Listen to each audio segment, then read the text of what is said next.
Good morning, everyone, and welcome to another episode of Wayne's World of Science and Technology, where I take a quick look at the world and some technology and things.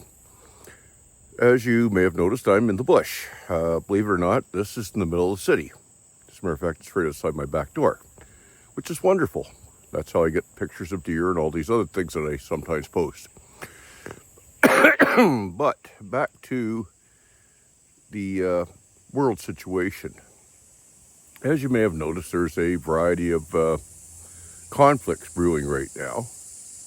And these conflicts have so far remained relatively limited except for the Russia-Ukraine war.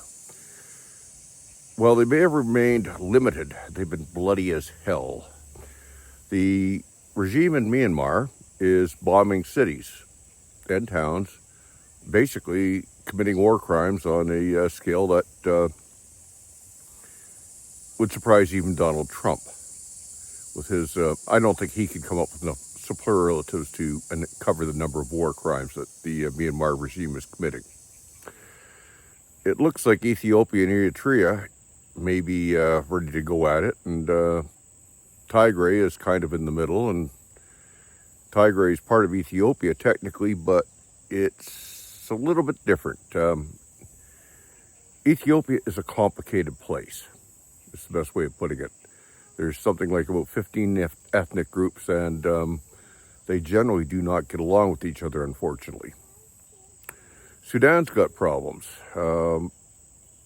I don't know what's going to happen there. They've got the government fighting the Rapid Support Forces. Quite frankly, both have been committing war crimes and bombing civilians. It's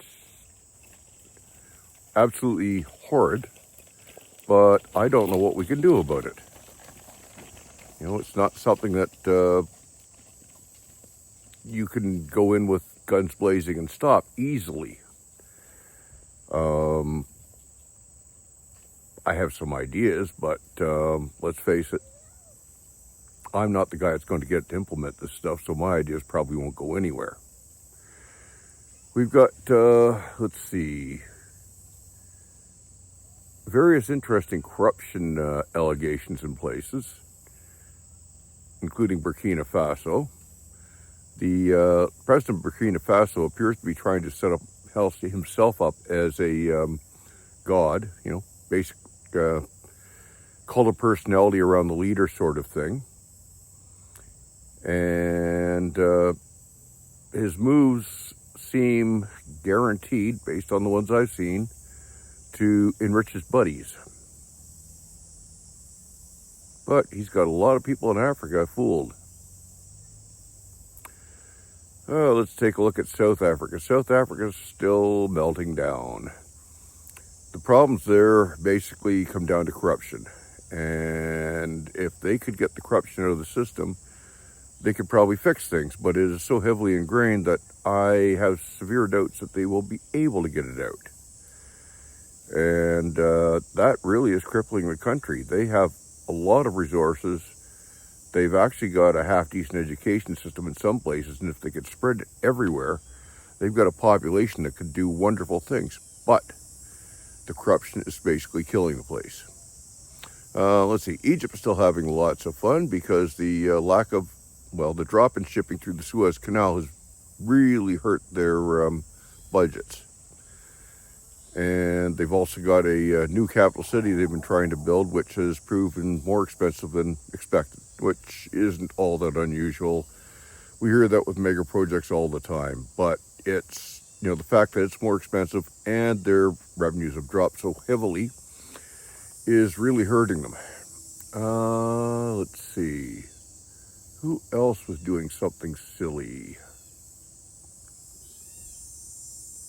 Oh yeah, there's good old Eswatini, where there's been a few riots here and there because people are getting really annoyed at the fact that the king controls all the power.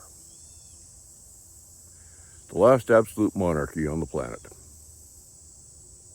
Besides the Vatican. Okay,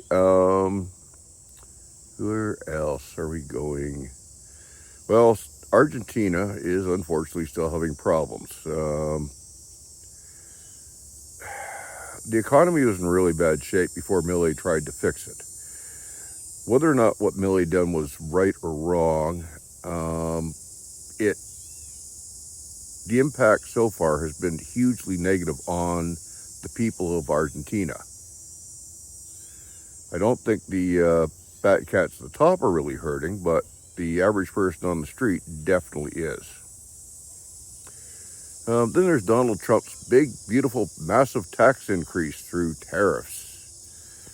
It really hasn't kicked in fully in the United States yet. Consumers aren't noticing it, but the producer price index, the cost that manufacturers and importers have, is going up, and they're going to have to pass it on. It's either that or goes bankrupt, and they aren't going to go bankrupt.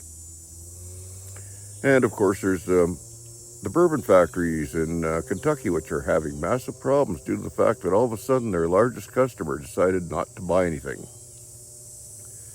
It's amazing that things that happen when you make remarks like, oh, you should become our 51st state, and if you won't, I'll push you into it through economic coercion. And then they wonder why we get pissed off. Oh yeah, and there's some guy from Maine, Senator Moron, I think. I don't think that's actually right, but I'll call him Senator Moron because that's what he is. Wrote a letter to a bunch of Western Canadian politicians saying, here's how you can join the United States and all the advantages you can get. And apparently the response was basically a raspberry. Just like when Benjamin Franklin came to Canada and tried to get us to talk us into joining the United States then. Didn't work.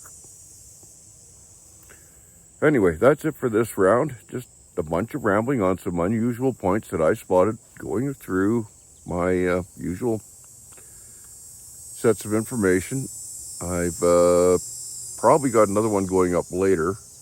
I may actually settle down and play you guys some music. No, I won't be the one playing. I'll be playing DJ. Anyway, talk to you later. Bye-bye.